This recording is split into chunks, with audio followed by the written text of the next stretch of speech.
Tengo 2 o 3 preguntas que me parece que interesaría. ¿Cómo elegís los temas a investigar vos?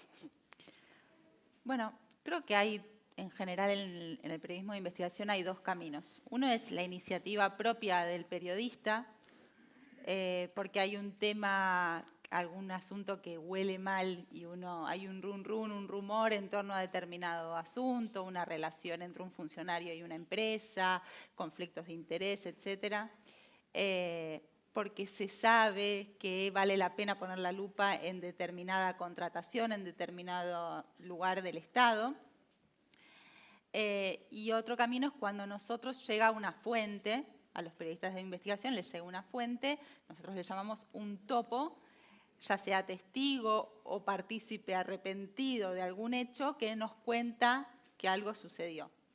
Te doy un ejemplo muy breve respecto a el primer camino, que es la iniciativa propia, para salir un poco de los temas de corrupción que se están escuchando en esta semana.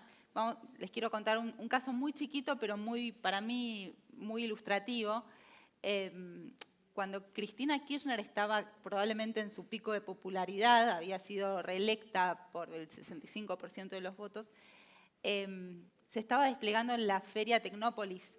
Recién arrancaba la Feria Tecnópolis y nosotros vimos que eso se desplegó rapidísimo, muy rápido, había que llegar a tiempo porque era el bicentenario. Y se hicieron muchas contrataciones y las veíamos todos los días en el boletín oficial.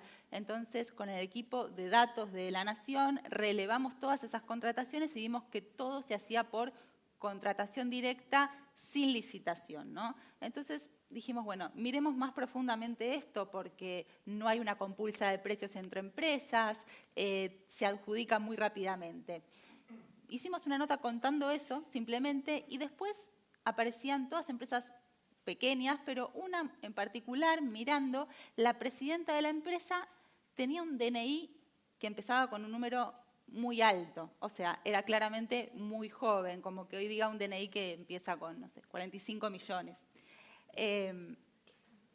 Tenía 18 años y estaba ganando, no sé, al día de hoy, 200 millones de pesos. Cuando uno indaga un poco dónde vivía esa persona, vivía en Camino Negro, en el conurbano profundo, en una villa miseria. Una chica de 18 años que vive en la villa gana un contrato por 200 millones. Ahí es donde viene más salir del escritorio e ir a buscarla. La fuimos a buscar, me acuerdo que preservamos su apellido, su nombre era Georgina, y le preguntamos, le tocamos la puerta, vos ganaste un contrato por 200 millones de pesos, eso no se refleja en tu estilo de vida, digamos, por supuesto. Y ella nos contó que unos funcionarios del Ministerio de Julio De Vido, el Ministerio de Planificación, le habían prometido que le iban a dar trabajo y por eso le pidieron sus datos, su DNI, etcétera, para darle algún tipo de trabajo doméstico, creo que era. Y usaron sus datos para armar una empresa fantasma y adjudicarse esos 200 millones. Fue un caso chiquito, no tuvo la repercusión que tiene hoy, por supuesto, el caso Vialidad, para citar obviamente lo que está en la agenda. Pero bueno, demuestra cómo de la iniciativa propia, de ver que algo no sonaba bien y de tirar un poco del hilo, se pueden encontrar estas pequeñas historias que dicen mucho, ¿no? Y después, por supuesto, lo que te mencionaba, y para cerrar, esta forma que es cuando un topo, como decimos nosotros, viene a nosotros, muchas veces una nota funciona de anzuelo y esa persona ve que un periodista está siguiendo determinado camino, entonces nos contacta por mail, hoy en día redes sociales, muchas formas de contactarnos. Y obviamente los grandes periodistas de investigación, Jorge Lanata o Elton Adamón, son esponjas de fuentes. Entonces los indignados son los que en general acuden y así es que uno encuentra que investigar. Y para cerrar, yo creo que de 10 puntas que tenemos para investigar, fracasamos en 9. O sea, el 90%, quizás el 80%, es frustración. Es frustración.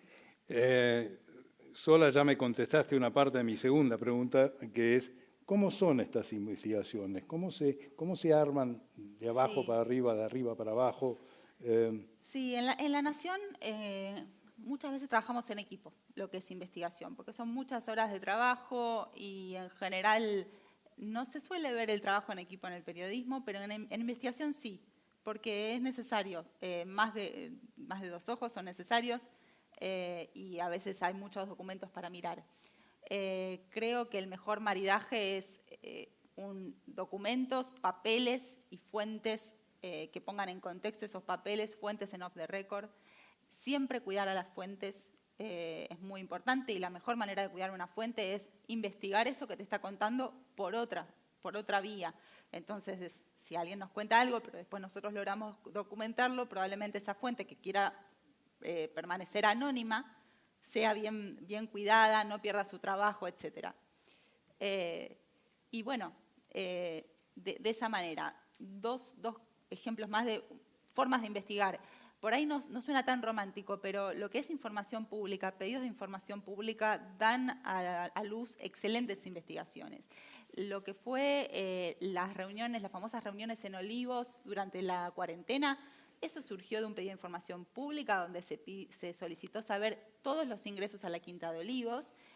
Y a mí me pasó que antes de que se conociera la famosa foto del cumpleaños de la primera dama, nosotros habíamos mirado casi 400 Excels, uno por cada día del año, donde estaban todos los ingresos a la Quinta de Olivos, pero dijimos, tomemos un criterio, porque obviamente en Olivos también, aunque a veces parezca extraño, muchas veces se trabaja allí, entonces.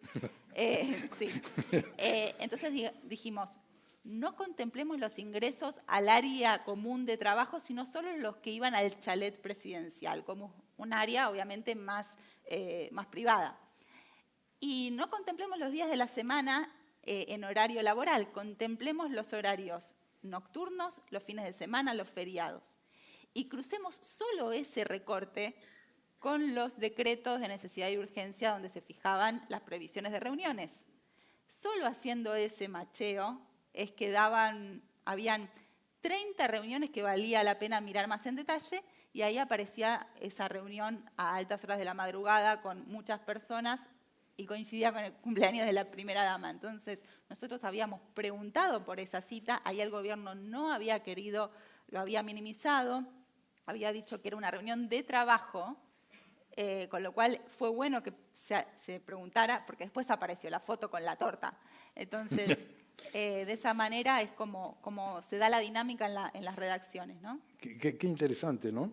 Y cuando llegás hacia el final y vos terminaste el rompecabezas, ¿cómo y quién decide qué es lo que se va a publicar?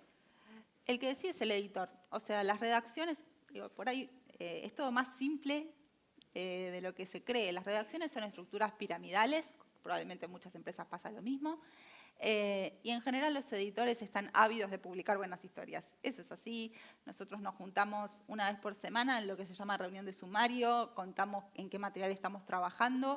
Hay notas que son del día, que salen rápidamente. Hoy en día hay mucha inmediatez en el periodismo, está claro, ya no es la nota del día, sino la nota de ahora, de esta hora.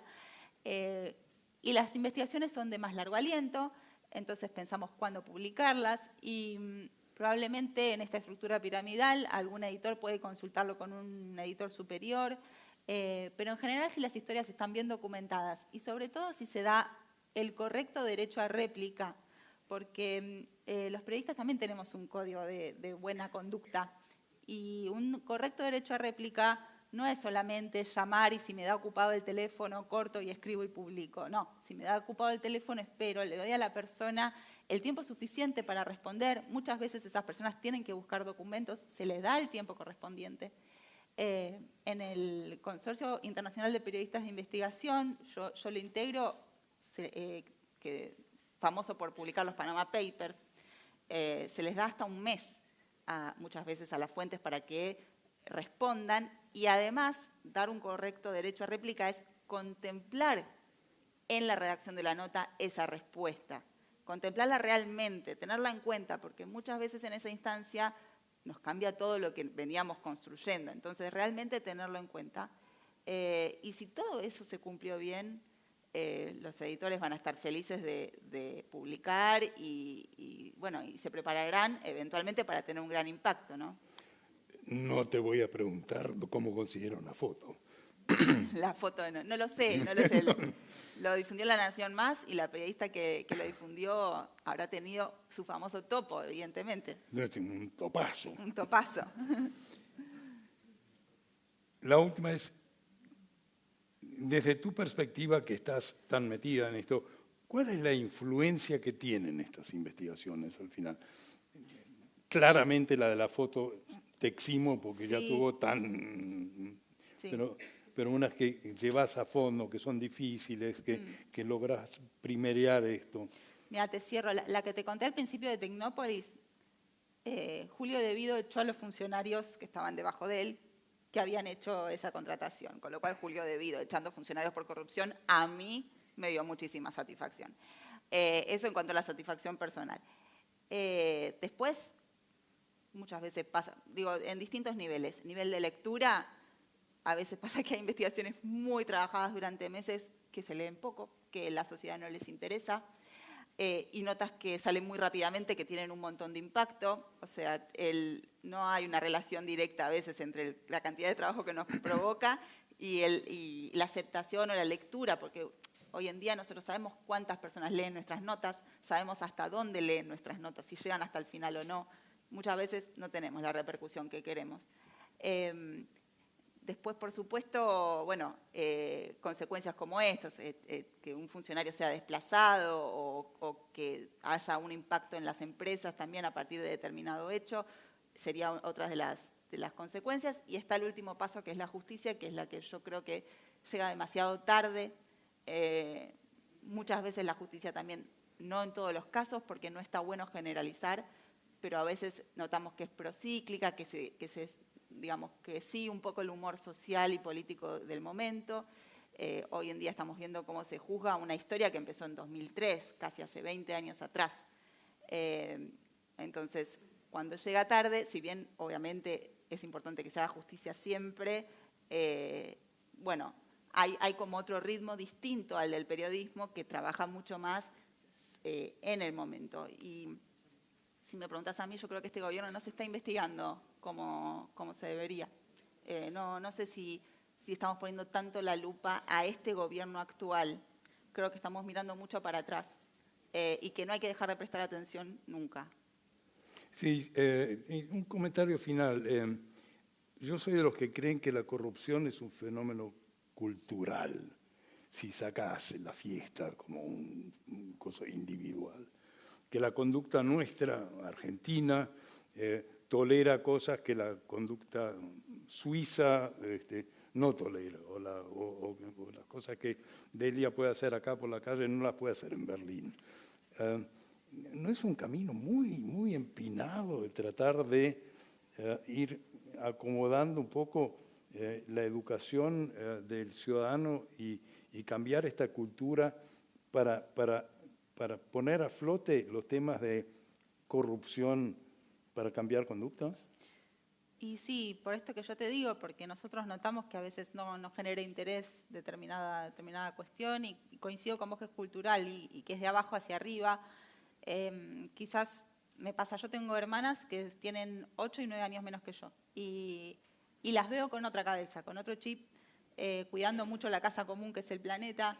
Claro. Quizás los más jóvenes nos van a enseñar un poco este cambio de cultura, donde no se puede hacer cualquier cosa, donde hay que cuidar el medio ambiente y demás. Ojalá no haya que esperar a un cambio generacional, pero coincido que es de abajo hacia arriba y es que no toleremos determinadas actitudes en el día a día y también coincido con Delia que es muy importante el conductor y en mi caso me toca ver sobre todo a los presidentes de turno, ¿no? Vi a muchos presidentes de turno ya. Si ese presidente de turno no tiene una conducta, y vuelvo al caso que hoy ocupa la agenda, está claro que los funcionarios de abajo tampoco la van a respetar. Muy interesante. Muchas gracias. Creo que este tema da para otra reunión como esta, pero solo para esto, porque creo que el tema, si realmente tenemos un consenso que es cultural, da para mucho más. Muchísimas gracias, Maya, por tu tiempo. A vos, gracias.